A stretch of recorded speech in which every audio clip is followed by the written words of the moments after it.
because the machine is on an all-time high, and ourselves ego is like undeniably unavoidable at this point in time.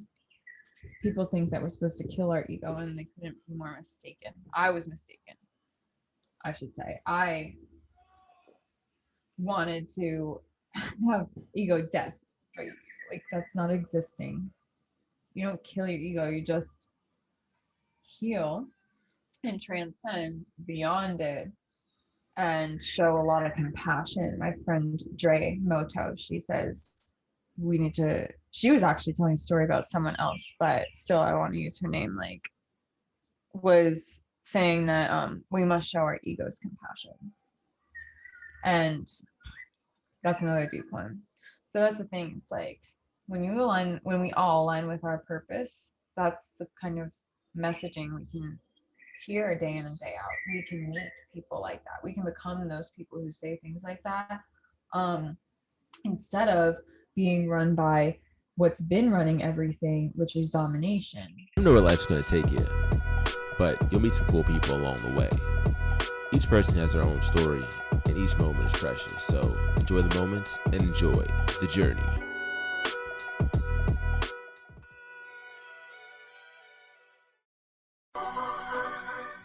So, well, welcome to the show, first of all. Now, do you prefer going by CDK? Do you rather be called Carina? Talk to me. I have preferences. It's like, I am Carina for one, and then my initials are CDK. Sometimes people call me Rena. Sometimes people call me Car, which I'm like, interesting. Which is funny because my college friends actually made up. My middle name is Dorothy, so that's what the D in CDK stands for.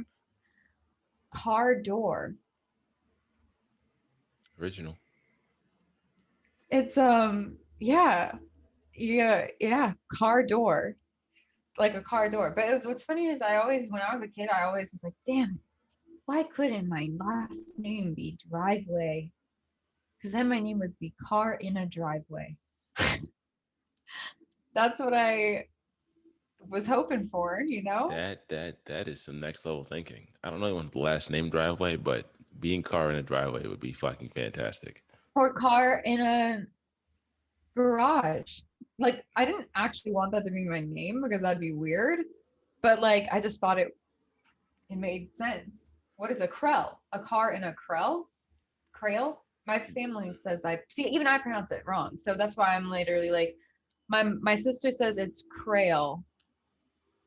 And I say the Krehl family, but I introduce myself as Carina Krehl. So I don't know. The last name thing's a tough one. So the CDK brand, because just for someone who met you from just seeing your content online, that was the first thing that was like in my face, like CDK. Just like, I think the first video I saw, you were like CDK bitch or something like that, and I just never forgot it from there. Like I swear to God, like that's what I saw, and like it just stuck in my head. So all right, CDK bitch, gotta redo that one. Gotta redo my LinkedIn like that. I don't know. Twitter would like it. Yeah, we could talk about that. What's your question about it? So I want to know, well, there's a lot of things I want to know. First of all, you're the biggest thing that I've seen from you is being a modern day Renaissance woman. And what does that mean to you? To me, it is, for one, the fact that I don't have a specialization. So I do literally every medium of art. I have not yet tried glass blowing, but I'm going to soon. I haven't made a bronze sculpture or done like heavy metal working, but that's my business model is an art piece in the way I've designed it, and that will be in longevity something that's extremely sustainable. Like, we can talk about price points and stuff like that, but to really answer the Renaissance question, that's what that means on one hand. And then on another, all of my work is rooted in all of what a neo-surrealist, or I'm a neo-surrealist artist, so a new surrealist 100 years after the original surrealist movement. And then a Renaissance artist would have worked in like esoteric meaning and sacred geometry and symbolism, and then the technique of layering and all of that stuff. So, and then this is part of like, I just was having a conversation with someone about this, but this is like something that I've designed in January of 2020, and it's like Artists Protest for America, Rise Up to Consciousness, where it's like we're reclaiming the colors red, white, and blue. So it's a whole thing, and we can talk about that. But the point is, it's rooted in like Renaissance principles every step of the way, all the way up to like taking them to the streets and making it a movement and making it impactful. But my unique perspective with that is femininity, and not just being a woman, but femininity, in the sense that divine feminine energy is something we all possess. It's just that I'm very, very, very in tune with it because I work in mediums that require it. Like creation is a feminine act, you know? So I don't know if that what that means to you really, but it's something we all possess. And yeah, so I say I'm a Renaissance woman, and it's the truth. It just is. But that's sort of how I see it. Those two main branches, like technique and origin. Physics, esoteric geometry, like that kind of stuff. I was not familiar with esoteric geometry until right now, but the different mediums of you creating your art, I think that's very Renaissance that I kind of understand as well. Mm-hmm. So to go back into your backstory, where did your art begin? Like, where did you start off as an artist as a kid? What was your first medium? What was your first expression? I would say my very first expression ever was the sand. Because I grew up on an island in the Panhandle of Florida, and I knew how to swim when I was like 9 months old because my mom taught us how to swim that early.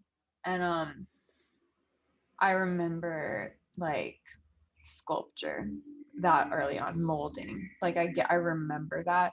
But here's the other thing is that like I've been a performer my whole life. Like I was on stage really, really young.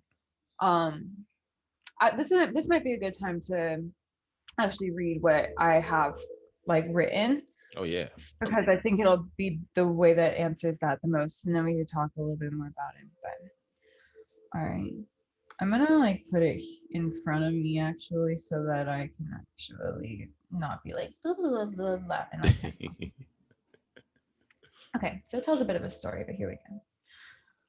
I used to hate social media, and then I got on social media as I was able to heal myself. And that began with the realization that there are two voices in my head, the one that talks and the one that listens. I am the voice that listens. I began to realize that I lied to myself a lot.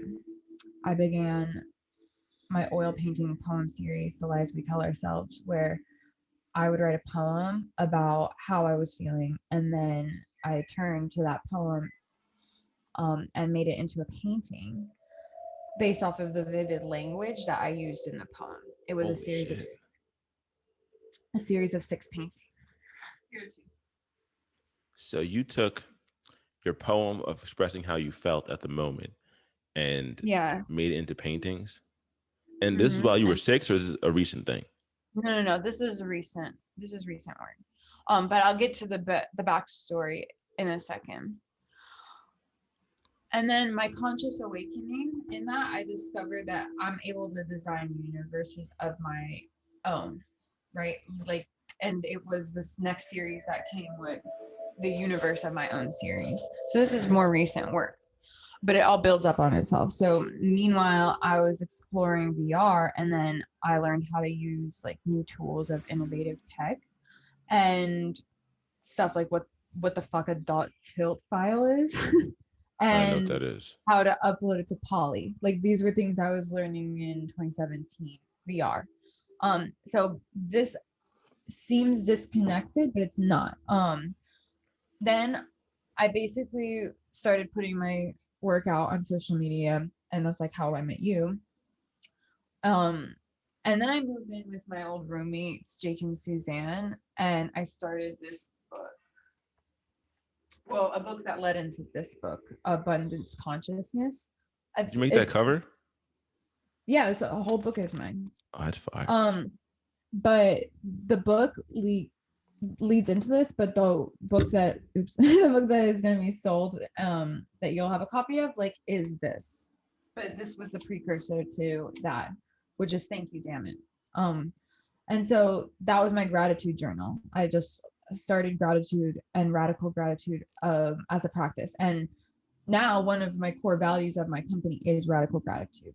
So now the poem and picture and book and music and everything is being released. Like, it's my Corona diary. So Carina's Corona diary. Thank You, Damn It. That's what it's called. So it's about radical gratitude, and I basically just take inventory of what's going on in the world and everything that was going on since January of 2020 to now. But in my own way, from my own perspective, while also like remaining open and making commentary. I then created like the bones of my white paper, and I realized that it was an art piece, and it became my foundation, and I branched out into my different purposes in life. And so, yeah, I mean, it tells that story of my life, and I'm learning still how to tell that story. So right now I'm like focusing on the NFTs and stuff and performance. And that's where I began as a toddler. Like, I was that little girl in the tutu that you couldn't get off the stage. I was that little girl in a tutu playing t-ball, like that. Like beautiful that. combination. Yes. Someone I just was on the phone with said there's so much like I have so much contradiction about me, and I totally agree. I think I'm like I'm a person of extremes in every way, and I've learned how to lean into them, and once you do that, you are balanced. It's like a very special thing. But yeah, so it's something I always did, but the thing about it is that it is something I've always done. So everything that people see of me today is the same that I can always remember. So the answer to that question is like, I've literally always been doing all of these things. I just didn't know it all of the time, but I did. Like, I've been writing music my whole life. I'm almost finished with my album, and I'm like starting the recording process here. My neighbor is like an audio sound engineer, and I'm like deep in the music industry, meeting all of these people and creating with them now, like the music industry in LA. Like, it's really surreal. And things like, I just bought my first pair of point shoes, and I've been a ballerina my whole life, so it's like that's a huge step for a ballerina. And now I'm combining what I love, which is music and visual and immersive tech, because in the NFT space, like, I'm creating all of these things, and soon I'm going to be doing mixed reality, which is me performing in VR. And it all exists on the blockchain, and then I can smack a sexy dollar sign on it, and then people buy it as a part of their healing, and they know that it was a part of my healing too. So that's the gist of it. And to really like answer the question, like, I think my life literally is performance, not in the sense that I'm pretending to be someone else, because that's actually acting. Performance, this is how Marina Abramovich says it. She's like the mother of performance art. She's like, if it's a fake knife and ketchup and you don't really cut yourself, it's acting. If it's real blood and a real knife and you cut yourself, it's performance. So performance is the art of me existing, which is cool. But that's why it's like, it started from the moment I started, because it's just my nature. It's your nature. Okay. Okay. And you said Marina Abramovich? Abramovich. Abramovich. Abramovich. Movic. The difference between performing and acting. Okay, I can understand that. I believe in a similar belief. I think we're all our own masterpiece, and we're kind of working it out each day. You know, I like the photo of the guy who has like the chiseling himself out of the marble. Mm-hmm. That's like one of the. I'm like, all right, like I can relate to that as well. So that I definitely get that from what you're saying. When you started creating, you said you always been a performer in the island of Florida. Do you know what was your favorite? Which one? What of the ways you express yourself? Which one was your favorite as a child, or you don't have a favorite? I know some of these questions. No, that's a fair question, but that's the answer. There's no favorite because I choose to not pick. Okay. And that's my answer to a lot of those kinds of questions, to be honest. But I'm a nonconformist in that way. I'm listening. Mm-hmm. I also choose to not pick to label myself. So pick labels for myself too. So nonconformist, I'm even like, nah. But yeah, I mean, go ahead, spitfire whatever questions you want. No, I like that. I like that because I'm happy with answering stuff like that. After seeing how you said you felt something, you made it into a poem, and you took that poem and then made it into a painting. So it just seems. And then I made it into a video of me performing music with the poem in the background, and then and the video is of me painting it and the photos that I took, and soon they're gonna be NFTs. So it just always keeps going, and one day maybe I'll make them into VR universes. Yeah. So it's the thing; it's always gonna be like that. I understand. I understand your flow a little better now. But typically, so you have a feeling, an emotion, expression, and you make whatever the first format is, and it grows and progresses as whatever you're feeling at the moment. So it could start off as a painting, then become music, then become NFT VR, then become a dance. Like, does it have a certain pattern that it typically follows? Pattern. Okay. It's all everything's interconnected. I agree. The thing is, it's like, I always take it really meta because that's how I see everything. Like, I'm really out there. I know it. Like, and whatever that means to you. Like, but flow is definitely the right word. Like, it's a flow. But everything, it is a flow. It's water. It's like asking which drop of the ocean, leads the current. Like, can you even detect? You could break it down to molecules. You could break it down to, wait, the water was actually air once.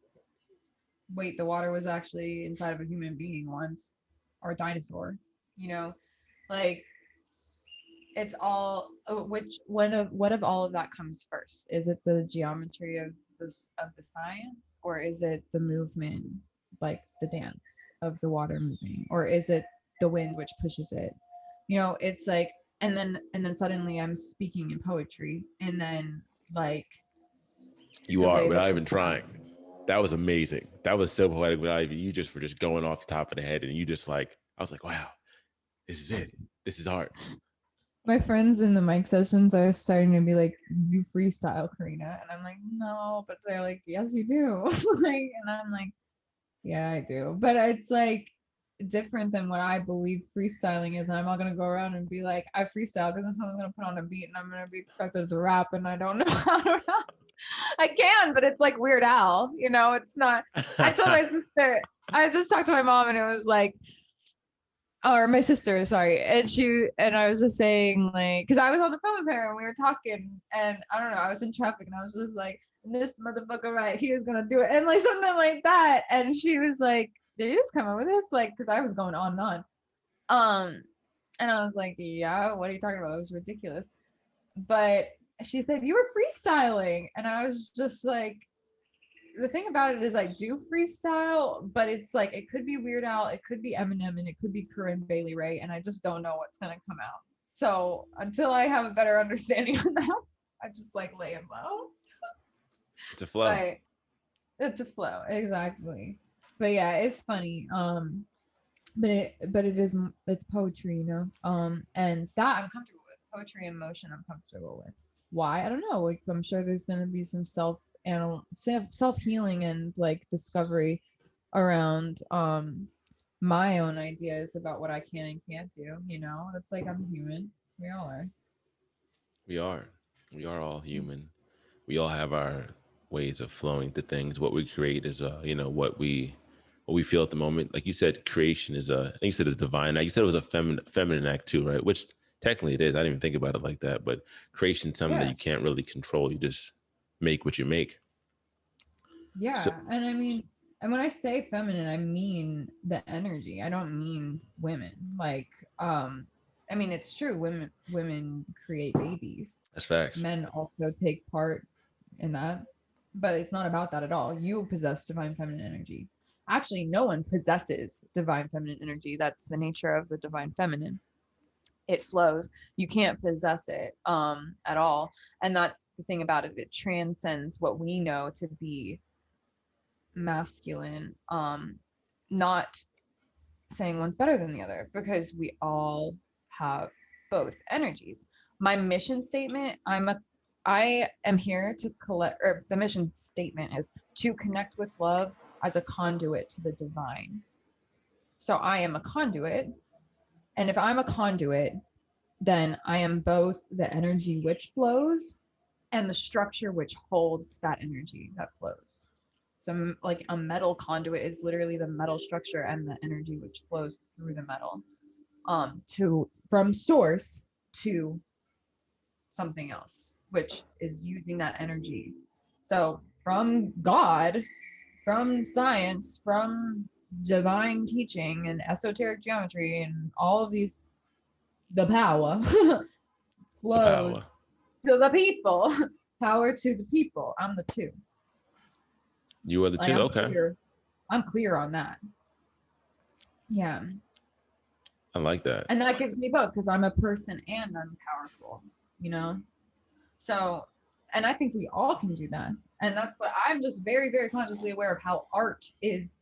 My friend and amazing NFT artist who you probably will hear about if you haven't already. Her name's Krista Kim. And she is amazing. Krista Kim, 2Ks. Krista Kim. Okay.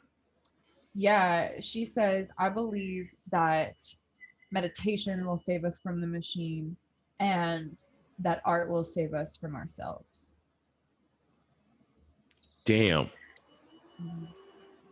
Damn, I need that on a t-shirt. Holy shit. Hold on. You might just, holy shit. That was beautiful.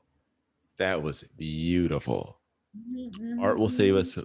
Meditation will save us from the machine, and art will save us from ourselves. Right. And it's never been more relevant. Never. Because the machine is on an all-time high, and ourselves, ego is like undeniably unavoidable at this point in time. People think that we're supposed to kill our ego, and they couldn't be more mistaken. I was mistaken, I should say. I wanted to have ego death for you. Like, that's not existing. You don't kill your ego, you just heal and transcend beyond it and show a lot of compassion. My friend Dre Moto, she says she was actually telling a story about someone else, but still I want to use her name, like, was saying that we must show our egos compassion. And that's another deep one. So that's the thing. It's like when we all align with our purpose, that's the kind of messaging we can hear day in and day out. We can meet people like that. We can become those people who say things like that. instead of being run by what's been running everything, which is domination. And the divine feminine, the energy of the divine feminine. We have to understand the history. This is really, really important. Before the Holy Inquisition and colonialization and imperialism, like right before, there was a genocide of women, a really big one. And then that transformed into like burning witches at the stake. But whole people, like Romani, like gypsies and things like this, all throughout history. A lot of the rhetoric and propaganda behind killing Jews, like a lot of things evolved from this, and racism evolved from this. These things they're very interconnected, but the point is the divine feminine energy itself is what was oppressed among all people. What that led to is the colonialization of the mind. So you split up the world and you pin them against each other, but you break their psyche. And by doing that, you take away the ability to create, you take away the ability to flow, you take away freedom, which is what divine and feminine energy is. So, what we're seeing as a collective is also not only women liberating, this is beautiful. I mean, we're at really like not only women liberating, joining the workforce, doing the whatever, trying breaking these glass ceilings, like getting in the White House, like all this stuff. Yeah. That's one part of what we're seeing. But what we're also seeing, which I think is equally beautiful and isn't getting talked about, is the way that men are awakening to their divine feminine. Because there's this level of asleepness that's been among a lot of us. But I'm seeing so much the way that men are becoming more in tune with their femininity as well. And that's so freeing.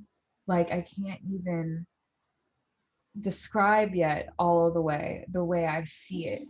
And it's a necessary part. We also need women to be able to have masculine energy, because we have these things. And honestly, I am just sort of like, do we even have to call it masculine and feminine? But I understand that, like in Italian, like in language, it's like maschile e femminile. Like there's different words that we just use to describe things. So whatever. I'm at that level where I'm like, what's in a name? A rose by any other name would smell just as sweet. Like whatever. But Very I meta. also understand. And I also know that there's power in words. So using them properly and correctly to drive home a point matters. And that's just the way to do it when we're talking about these things. And it's important because this is like real deal shit. Like, we need to do this stuff, because if we don't, then we're just repeating these cycles. And like, I know I'm just not here to do that. Like, I'm very clear on what I am going to do. It's the opposite. I agree. There's a lot of cycles that are repeating. Words are very powerful. How you describe things does matter. But also on the meta spectrum, the energy of masculinity and femininity are definitely, like, it's different stuff, but it's different, good in different ways. They're all different things. But if you look at it from a meta perspective, it's all the same thing. Everything's kind of the same thing over and over again. So from that Everything's aspect, one. Yeah. everything's the same. Mm-hmm. Mm-hmm. As far as with your, to bring things more as far as with like your business, Mm-hmm. what is actually, how did you go from, what were you doing before? Were you always doing art for financial money, or like what were you, did you have a stage in between? What was like your process of where you are now with your business to where it started off, the age? Okay, so timeline sort of goes like this. Well, the first time I ever sold a painting, I was 5 years old. At 5? So, mhm. So my mom's friends and family, or our family friend, Mr. Carl and Miss Karen came over for dinner, and I had done a series. Like, here's the other thing: I grew up on an island. Like, no one was telling me about this stuff. Like, I was just doing it. That you're just a natural. You were a I natural would born Renaissance woman. like people. I would get in trouble. Like, I would sneak out of. I would grab a stool and put it up and unlock the door and grab my watercolor paints and just go. It was sunrise and I was out of there. And my parents. I thought there were times I came home, the door was locked again. Like, my dad was got up and I'm like, I forgot to lock. No, I was just gone. But I grew up on a little island. Like, I could do stuff like that. And I would go across the street to the dock and paint. And I had done that. I made a series, and I was 5, and I cut out on white paper squares for the things, and on Scotch tape I put up with a Bic pen, like $50. And they came over and saw it, and I made $50 off that painting. 5. And so you just naturally was like, let me just, hey, I'm gonna put $50 on this painting right now. I didn't even know what $50 was. I just was like, Monopoly money, sure. Like, I don't know. I just knew. I don't think you can be anymore, you say the conduit between divine and physically, and being born at 5 years old, like, fuck it, I'm gonna sell this shit right now. I'm just gonna make it and sell this shit.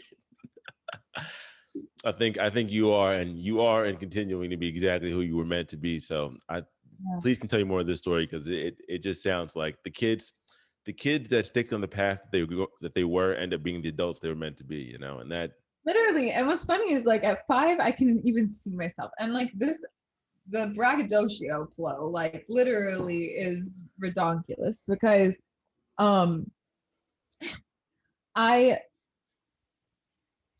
I probably thought at that point, like, I've been performing for a couple of years.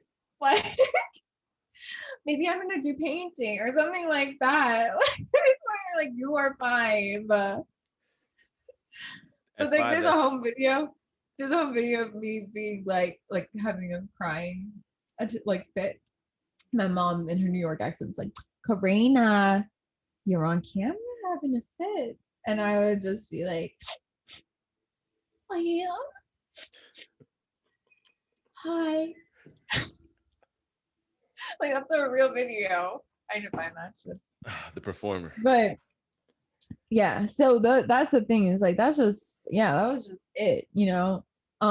So that's the first time I sold anything. So the mindset was always there. And then in 2016, I was doing like a lot of involvement at University of Florida, and I was in this organization. I was in like the second biggest organization on campus, the Housing Association, and I was like really involved. I got started doing marketing, and then the board of my residence hall, I was the vice president, and then I ran for a position for the overall thing, and I lost the election, and then for the marketing position, and then the vice president elect resigned, and I ran for that position, and I got that position. Nice. And it opened me up to a lot of understanding leadership. And then I was also studying visual arts studies as my major, but also innovation and entrepreneurship as my minor, and other things too. Like, I took a lot of cool classes, because I went in with I was like one class away from my AA when I went in, so I had like 2 years under my belt, basically. And it's only relevant, really, like, the schooling is really not all that relevant, but it is, because I still did learn a lot, even though I'm a huge proponent of just being like, the institution needs us more than we need it, honestly. If 100%. you've got the grit, like, you've got the grit. As just to cut you off real fast, as a natural born artist, it's in you. Going to art school, I know you said it didn't. Is there anything that you really found that really taught you anything, or did what's something you feel like you got from the machine that helped you with your art now versus like everything you had intuitively? Humility. And technique. Okay. Yeah. It's one thing. Life taught me humility too. Let's be real. Yeah, usually Life does. really taught me humility a lot. But it taught me humility and structure. I'm still learning structure, but I'm also learning how to use structure and not have structure as the default and flow not be allowed, because that's usually what it was growing up for all of us. Now flow is everything and structure helps lend to the flow, and that's fine, but it wasn't the machine necessarily. The machine teaches us nothing. The machine takes the money. The machine is why we not a leaky studio in fine arts D building. The machine is why the money goes where it goes, and the people don't have much to say. That's a machine. What taught me that stuff in the institution was the people still. Like my professors taught me that. I learned from watching and listening. Oh my God. I had a professor who I never got good feedback from. These paintings above my head, this one right here, she said it reminded her of the red light district in Amsterdam. That's a bunch of prostitutes. Okay. Yeah, that was the feedback I got from her. Okay. So, and that was not even the worst feedback I got in all of art school. So humility.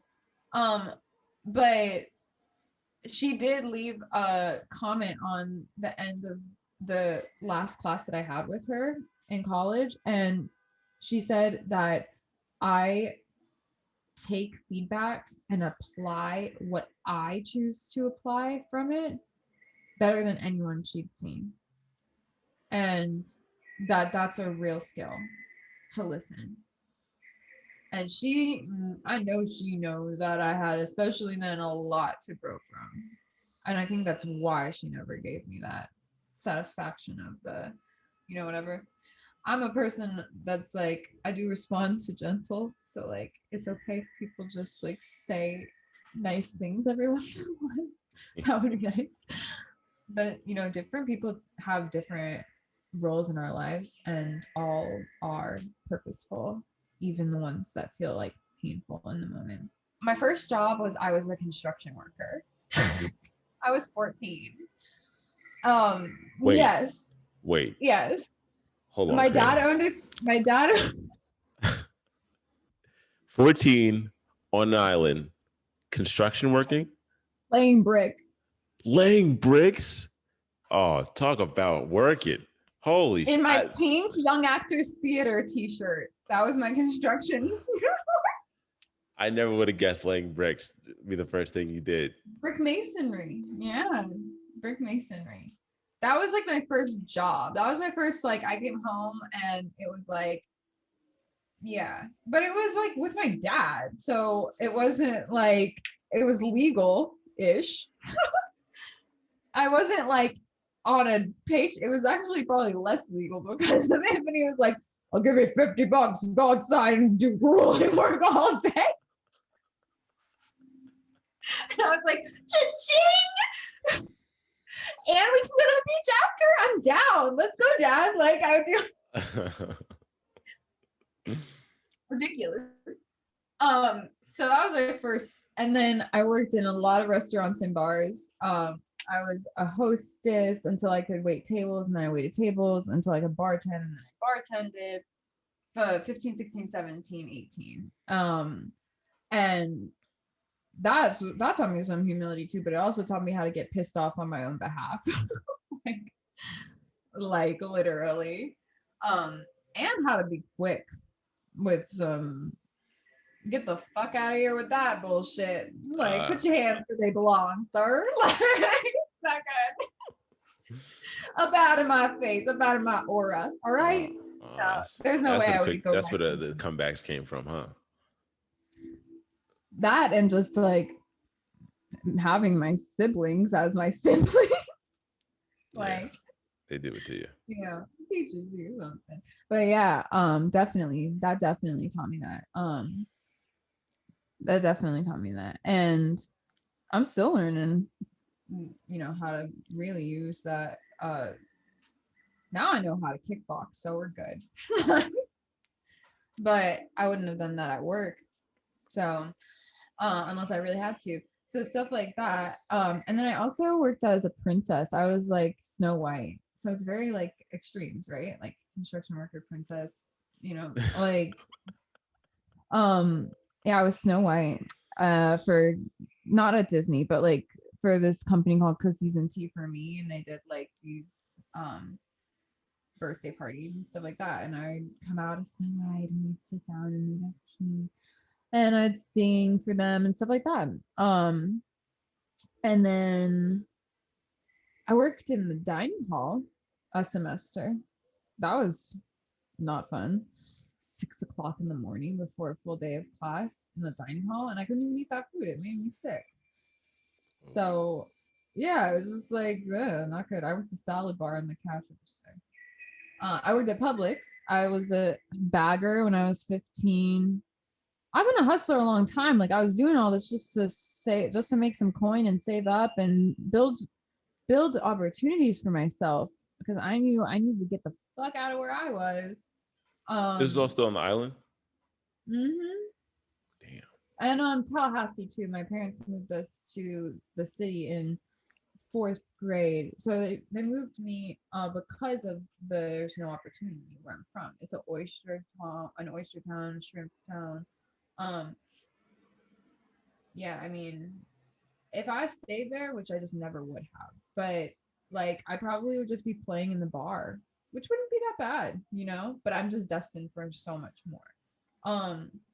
But yeah, I'd probably just be singing and playing in the bar, singing about playing in the bar. Sitting here with my guitar, singing and playing in the bar. Like I would not have to know, like you know, it just wouldn't be like that. But it wouldn't be because I wouldn't be me. Then in high school, it was really hard. It was really, really hard because I loved the people and I loved to learn. I'm such a curious learner. And I like to study. I like to take tests but not standardized tests. I just like the feeling of accomplishment. So, you know, if I aced something, it did feel good. But standardized tests, and I never did well. I never even did well with them. Fuck them. I did well on my IQ test. But There we go. do well on my SATs, ACTs. I only got into UF because they enter us holistically. And at the end, I was just reflecting on this actually, and I feel like I need to talk about it or like to share this part of the story because I repressed it for so long. But like toward the end of my high school experience, I was very excellent. Like I excelled in a lot of areas, and I took dual enrollment instead of AP for the most part because again, standardized tests. I knew if it was between me and a test at the end of the year, I didn't like my odds. So I wanted to do dual enrollment so I could get double credit and I could take twice the amount of classes because I was taking college classes on a campus. Like my senior quote, Dom, see you never, peons. So not nice. I'm not saying I was right. I wasn't wrong. No, that definitely no, sums that's up your not experience true. then, huh? Experience then, huh?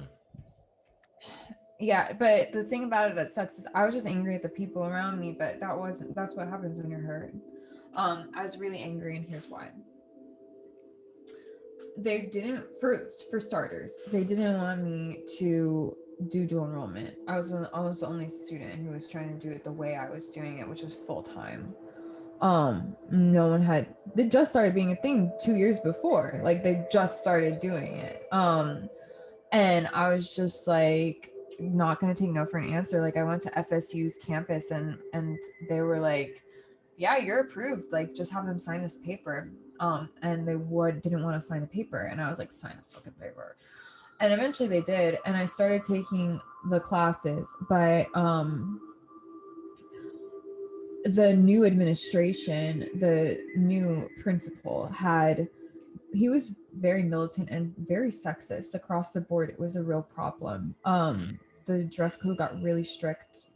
Women didn't feel comfortable. I didn't feel comfortable. I was used to being sexualized day in and day out. Like, it was really not okay. And they made it more revealing or less revealing? no, more strict More on strict. what Okay. you were wearing.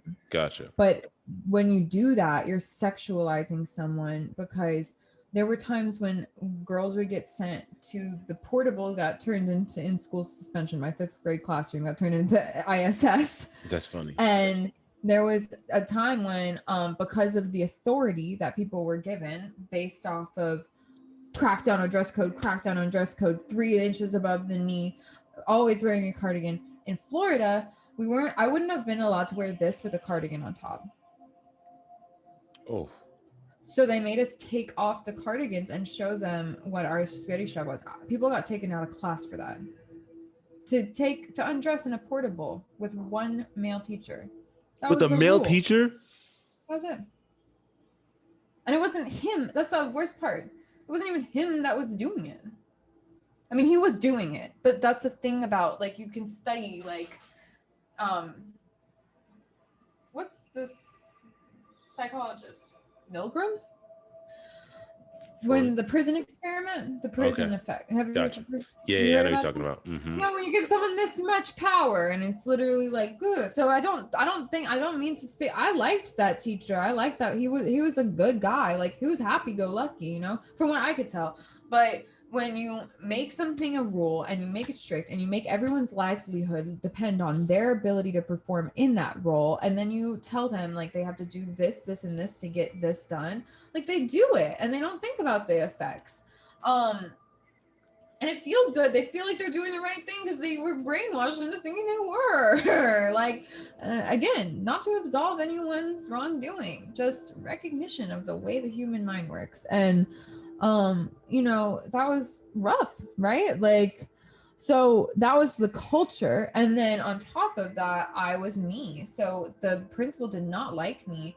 And so much that we were like psychological warfare with one another. I wore a spaghetti strap for when I was voted most creative in the yearbook. They photoshopped my body. I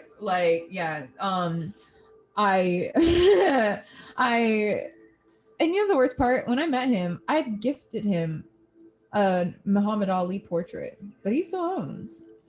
I'm sure. And like, it's just like so many levels, but this is still just the beginning of what ends up happening, and reason why I would get to a point where I would say something like that in my senior quote. Like, so I had sat down with him with my Muhammad Ali portrait behind him at the desk, asking him to sign the piece of paper, and he was like refusing. And I'm just like, okay, you know, they ended up doing it. But one day I was on the morning announcements with him to announce something for SGA because I was a student body vice president, and he stops me as I'm walking to my first period class and is like, oh, Carina, has anyone asked you to the prom? And I was just like, I don't need someone to ask me to the prom, Elvis. I'm an independent woman. I'm just going to prom. And he did not like that. But if you're going to humiliate me in front of journalism, I'm going to humiliate you in front of journalism. And I just walked out the room. And so this was the dynamic. And then this is your principal, right? My principal. He asked you that in front of on purpose. We didn't say anything to me in the room when it was just the two of us and the camera person and the other person. We waited until I was almost out the door to call me back and say something like that to me in front of everyone. And he didn't know, but it was even more hurtful because my boyfriend had just cheated on me and like stuff like that. It was like really hurtful. Why the fuck? Can the principal even ask that question? Sorry. No, it gets worse. So just hold on to keep feeding it to me. I'm hold sorry. on to your tidy whities. Like, literally,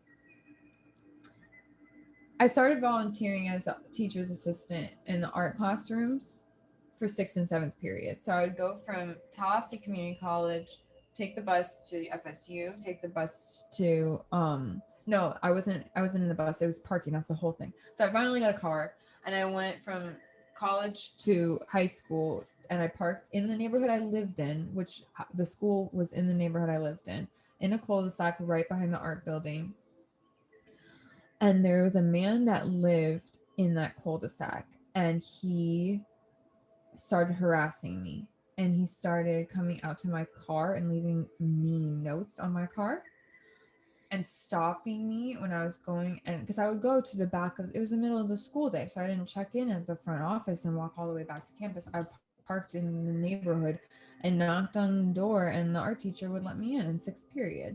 And he started waiting at the car saying nasty things to me. And one day I came to school and he was taking photos of me, and it was really uncomfortable, and it was escalating, or escalating.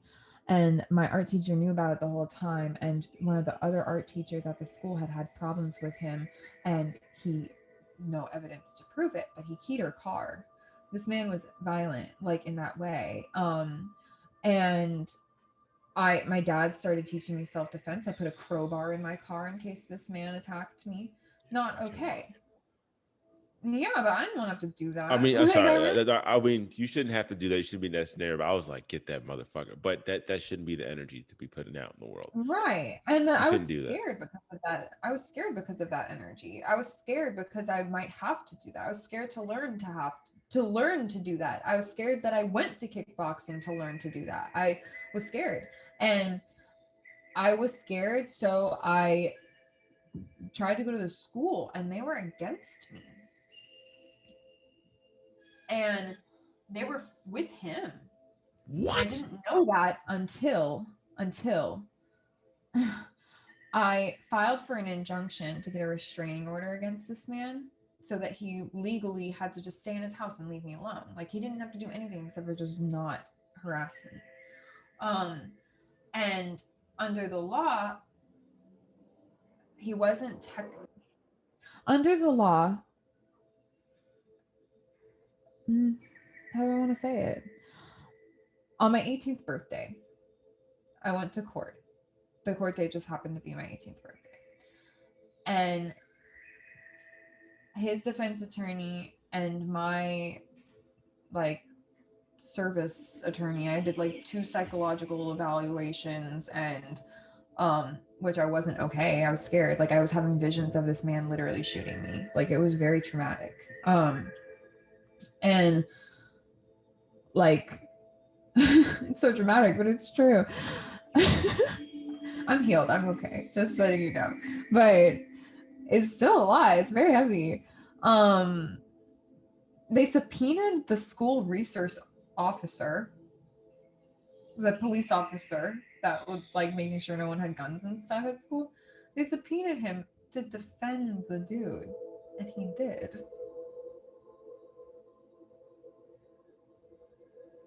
What the fuck? And so they dismissed the case without prejudice. I didn't get protection from the law or from my school. I stopped going. That's what happened. I mean, I was traumatized. I was afraid to drive past my school in my own neighborhood, which I lived in. I was afraid of people who had the same car as him. And then this happened. And this is the most confusing part, and this is why I blocked it out. I won first place in the Best and Brightest competition for art and for overall for all of North Florida. Every single field that there is, 13 categories. Every school puts up 13 students, 1 for each category. I won for the art category and overall. I got into UF. I got the top artist in the state of Florida award. In the state? Mm-hmm. I went to Daytona Beach for another art award. I had my art in the Capitol in Tallahassee. I don't, this is me recalling all this stuff. I didn't remember this stuff. Like I remembered, but I didn't I remembered it with resentment. And some of it I didn't even remember. Like looking at it back, I was like, wow, I forgot that happened. I got all these scholarships and I graduated and I had to shake my principal's hand on stage.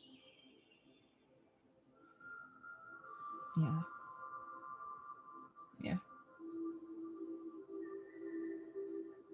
Humility. Life is going to teach you humility, but the machine will if you let it. Because the machine made all of that possible. The machine did make all that possible, because how can you dismiss something like that without prejudice? And how can you let it get up to that point? And the only reason he was like that principal, is because he was in the military. Like he was militant. That's the machine. And it's just like, I have empathy and compassion for the dude, and for the dude who was stalking me, even if the law says he wasn't. And anyone, Donald Trump. They must really not know love. So why don't I just give it to them? Whether they know it or not, like, because it all shaped me. But you ask the question like, how was school? And it's like, well, how much time do you have? Because that was all before graduation of high school, and that's how I ended high school. And so it's like, no wonder I was just like, see you never, peons. That's how I felt. And I was just angry. I do wish, if I could, actually, I want to take a moment and just clear, not that anyone, no, because maybe people do remember, because I wrote it in the yearbook, and there are people who I went to high school with who do still follow me, who do still see what I put out there. And if they don't now, then one day they're going to, and they probably will remember me. And it's because of who I was, and I always was there, and I was the lead in the play, and I kissed the program as my signature for their extra credit and all of that stuff. So it's like important for me to at least just say that it wasn't about them. It was about what I was going through, and hurt people, and I was really hurt. And I didn't talk about it, and no one knew, because I was supposed to keep everything a secret, and that's how I was raised, to just be quiet and don't tell the truth if it doesn't look good. That's bullshit. It's bullshit. It's total bullshit. Now I tell the truth, especially when it doesn't look good. Someone I really care about a lot. I wish I could remember exactly how he said it. It was just yesterday, but he's a person who has had his name disparaged through the system, through the machine. And it's come up, and I'm not going to go into the details because it's too fresh, too soon, and too unresolved. But he was just like, time favors justice. So even if there's injustice in a moment, like, time tells a story. And I think it's really true. I think that's really true as well. That moment must have shaped you so much for what you are now. Yeah, the totally. lessons. And it still does, because these are lessons, like, literally, when I tell you I just started, it was talking to the same person I just quoted, that I really shared what I just shared with you for the first time, actually, without being like pissed off or feeling like resentment. That was the first time I was able to just be like, yeah, this happened. That was my period of that period of my life. Yeah. And it also is a really important lesson, I think, for everyone, because if you Google my name, those photos of me on that stage are still the top hits. I don't like those photos. I was physically unfit. I was emotionally unfit. I was mentally not okay. I was spiritually broken. Like, financially broken. You know, all of the levels were not okay. But I was getting to the place that was going to get me to the place to where I would be okay. And that was part of the journey. That was what was shaping me. But the thing is that if you look at it optically, I had everything together. It really does seem that way. Best artist in Florida and have all that stuff going in on the inside. That is, would you say? It goes down to the home, like even down to the basic level of like, our home was beautiful. It was 2 stories, brick. My dad built it as my mom's dream house, white columns in this gorgeous neighborhood. But I was on free and reduced lunch. And my parents lost most of everything. And they didn't know what they were going to do. And they knew they needed to sell the house in order to have the money. And my mom had to go to work. And their marriage was, I didn't know that at that point in time, but was not okay and really, really, really struggling. And my grandfather was dying, and I held him in my arms when he died. So I'm just saying, like, there's a lot that is the reality of the situation. But when you look at stuff, it can look like, oh, I wish I had her life. And don't get me wrong, I love my life. I am so grateful for my life, even all that bullshit. I'm aware of my privileges. I'm grateful for my privileges. I use my voice to speak out on how I have privileges. I am grateful for my shortcomings. I'm grateful for my challenges in life. I'm grateful for the people who have harmed me. You know, it's a level of soul evolution that I'm at, which gives grace and understanding beyond measure. And of course it shaped me. That's how it goes. It is. But I've just gotten to the point where I can actually talk about it and be real about it, like really, really real. And I recognize that a lot of people live and die and never reach that. I needed people to sit down with me and be like, this is my life. Bad things have happened. I've grown from them. It's okay. Like, you need to hear that just like enough times to be able to see for yourself how like you can take your story and make it into art. Well, you can't end stronger than that. So You can't. But I do hope you have a good day. I hope you do too. CDK, thank you so much for being on the show. Guys, thank you so much for listening. Like, subscribe, share. All the good things, and take care.